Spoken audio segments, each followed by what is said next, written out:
যার মডেল হচ্ছে যে বোয়িং 787 ড্রিমলাইনার 9। এটা কিন্তু বোয়িংয়ের 787 ড্রিমলাইনার 9 দেখতে পাচ্ছেন, কাতার এয়ারওয়েজের ফ্লাইটটি। এই যে এখানে ড্রিমলাইনার লেখা আছে, কাতার এয়ারওয়েজের লোগো।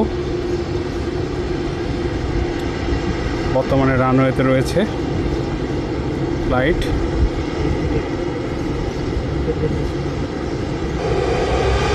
কাতার এয়ারওয়েজ বন্ধু চলে যাচ্ছে।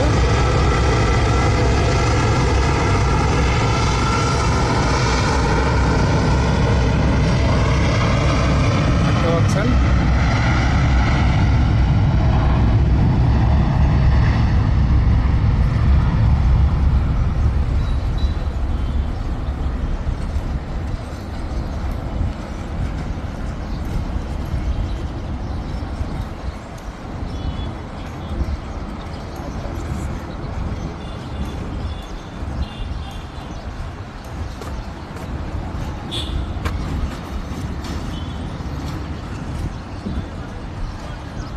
এই যে ফ্লাইটটি এখনই উড়াল দিল।